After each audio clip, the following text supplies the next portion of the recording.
বর্তমানে মানুষের মৃত্যুর যত কারণ আছে তার মধ্যে অন্যতম হৃদরোগ।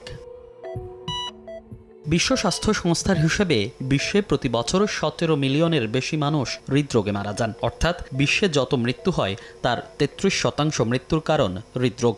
দেশেও এ সংখ্যা দিন দিন বাড়ছে। প্রতি বছর দেশে 3 লাখ মানুষ মারা যান এই রোগে, যা দেশের মোট মৃত্যুর 21% বেশি। একসময় হৃদরোগ শুধু বয়স্কদের ধারণা করা হলেও সমস্যার বাইরে নেই শিশুরাও। প্রতি বছর দেশে 73,000 শিশু হৃদযন্ত্রের ত্রুটি নিয়ে জন্মগ্রহণ করে, যা মোট শিশু জন্মের 2.5%। আরও আশঙ্কার বিষয়, অধিকাংশ অভিভাবকই জানেন না তাদের শিশুরা সমস্যায় আক্রান্ত। বুঝতে পেরেছে কিন্তু দেখায়নি। ওর আব্বা মনে করেছে অপারেশন করাইতে হবে, তো একটু হুঁশ হয় তখন ডাক্তার কাছে নিয়ে যায়, তারপরে তখন চিকিৎসা করাবো। ওর কোনো সমস্যাই ছিল না।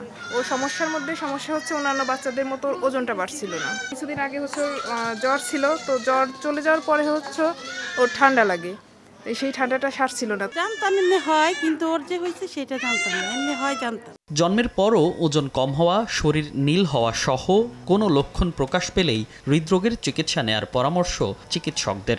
বিশেষজ্ঞরা বলছেন, কেবল সচেতনতার মাধ্যমেই অধিকাংশ শিশুর হৃদরোগ প্রতিরোধ সম্ভব। সেজন্য গর্ভাবস্থায় নির্দিষ্ট কিছু পরীক্ষার পরামর্শ তাদের। ওজন কম হওয়া, খুব তাড়াতাড়ি হাঁপায় যাওয়া, ছোট বাচ্চাদের ক্ষেত্রে নীল হয়ে যাওয়া, বড়দের ক্ষেত্রেও নীল হয়। তারপর এই ধরনের শ্বাসকষ্ট, অনেক ঘাম হওয়া, এই যে খুব কমন কিছু প্রবলেম নিয়ে তারা আসে। কনসিভ করার আগে থেকেই মাকে সাবধানতা অবলম্বন করতে হবে। তাকে এমন কোনো মেডিসিন খাওয়া যাবে না যেটাতে বাচ্চার হার্টে এফেক্ট হতে পারে। এমন কোনো ডিজিজ থাকলে সেটার আগে থেকে ট্রিটমেন্ট করে সুস্থ হয়ে যেতে হবে। ডায়াবেটিস থাকলে কন্ট্রোল, হাইপারটেনশন থাকলে কন্ট্রোল, ওবেসিটি থাকলে কন্ট্রোল, স্ট্রেসফুল সিচুয়েশন থাকলে সেই স্ট্রেস থেকে বের হয়ে আসা, মানসিক প্রশান্তির মধ্যে থাকা। রুবেলা ভ্যাকসিন যদি ওনার না দেওয়া থাকে সেটা দিয়ে নিতে হবে।